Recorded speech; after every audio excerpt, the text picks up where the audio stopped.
Hello folks, and welcome back to Canada's boxing channel. I hope you're doing well. Now I have your attention, I can take that Stetson off and get on with the subject of what this video is all about. This video is about boxing and the badge. Now we know, and there's been lots of books written about it, that boxing throughout its history has attracted a really broad and sometimes colourful cast of characters. We know that organised criminal gangs have been involved in boxing. We know the mob was involved in boxing. We know the mob was involved in boxing at the highest levels.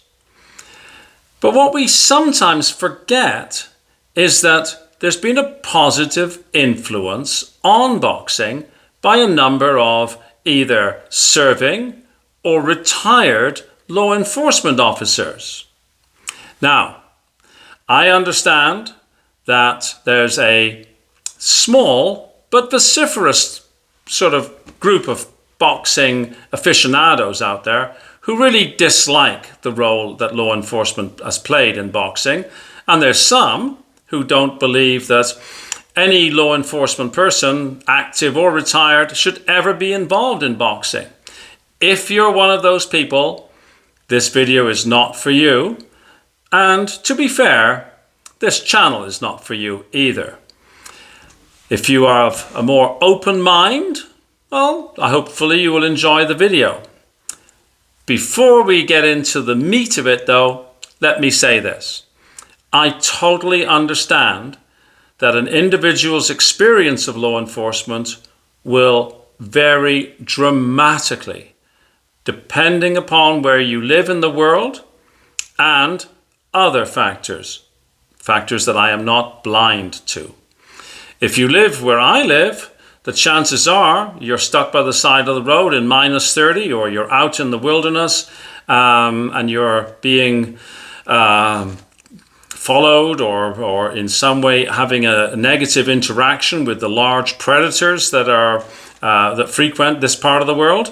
You'll be very happy to see an RCMP cruiser or a conservation officer truck or a sheriff or a member of any one of the over 400 badge carrying and armed agencies that Canada has. You'll be like, oh, thank God you're here. That won't be your experience if you live in other parts of the world. And if you live in those parts of the world where your experience of law enforcement is negative, you have my sympathy and you have my empathy. But I thought I would spend some time in this video talking about the purely positive role that serving or retired officers have had on the sport that hopefully we can agree upon we all enjoy. The first person that I came across when I was doing my research for this video is an individual I'd not heard of. I wanted to say he was a Canadian, but actually he was from Newfoundland. Now, you might say, but Newfoundland, that's Newfoundland and Labrador, that's part of Canada. Well, at the time it wasn't. Newfoundland was a colony, part of the British Empire, and didn't join Canada until after this individual had finished his boxing and his policing experience. Newfoundland joined Confederation in 1947, I think. I can't remember offhand. Hopefully I haven't made that mistake. But the individual is Frank Stamp. Now, Frank Stamp was a member of the Royal Newfoundland Constabulary. He joined the Royal Newfoundland Constabulary in 1925, and he served through to the 1930s. He lived from 1905 until 1954. So, if I've got my dates right, he was born as a Newfoundlander and he would have passed as a Canadian. One of the earliest known constables that I could come across, I use the term constable because that's what his rank was, but we can just generally call people officers because that's a much more generic term. And he boxed professionally as a light heavyweight. He became the light heavyweight champion of Newfoundland. And then afterwards, when his boxing career was over, he returned to policing. So he was a real trailblazer. and he did boxing and policing at the same time in the same era. So Frank Stamp. The second person, I'm going to try and do it roughly chronologically, that I came across is possibly the best known, and that's Officer Joe E. Martin, who was a member of the Louisville Police Department, the Louisville PD. And I think we probably all know this story. Officer Martin had a boxing gym, a police-sponsored boxing gym.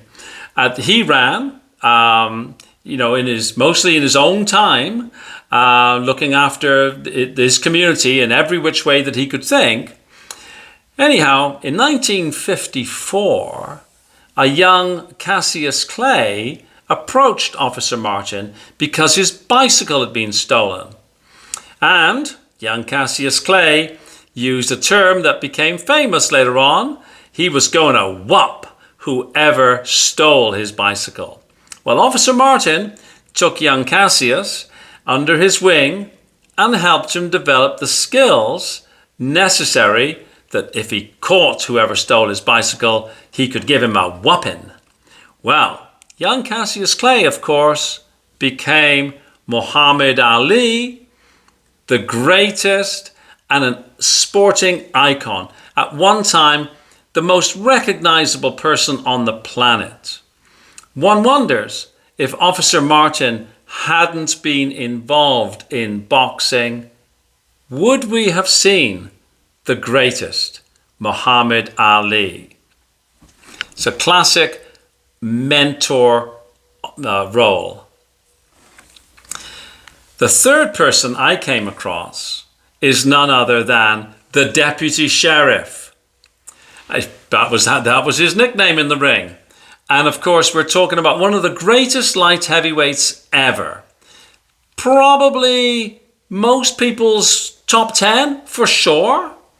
And that's none other than Bob Foster, who was in the county sheriff's department for Bernalillo County. He was the light heavyweight champion of the world. He defended his title 14 times whilst serving as the deputy sheriff, a deputy sheriff. He also actually served as a detective.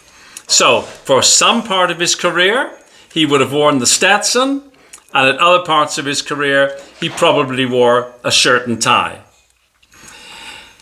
The fourth person that I came across, and this is a little bit fudgy maybe, was Carlos Palamino, who in the 1970s was the WBC welterweight champion of the world, while at the same time he had been an MP, a military policeman in the US Army. Now some people will say, well, that's not really law enforcement, but I think it is, and certainly a disciplined service anyhow.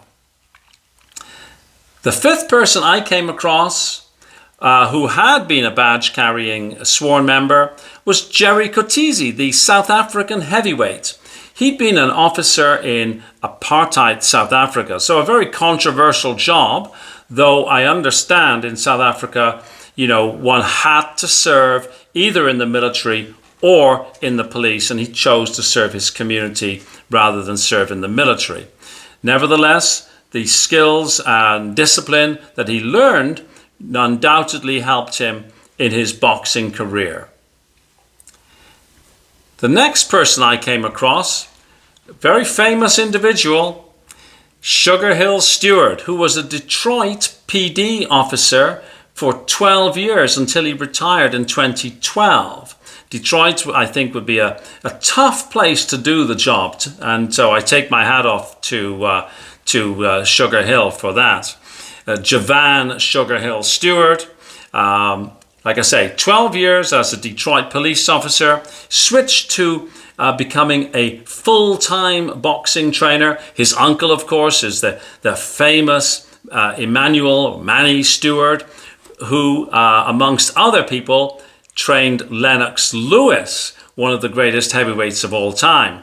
Well, Sugar Hill is following in his uncle's footsteps, and Sugar Hill is famously known for, in 2019, taking over the role as head trainer of none other than Britain's Tyson Fury, who had been the world champion under his uncle, Peter Fury's tutelage, famously beating Vladimir Klitschko, then had sort of lost his way a little bit, but came back and in a trilogy of fights proved himself to be arguably Britain's best boxer of the era. I say arguably because some people might say it would be Anthony Joshua, but nevertheless, he defeated the 5-year, I think, career champion Deontay Wilder, who had a number of successful title defenses, the Knockout King.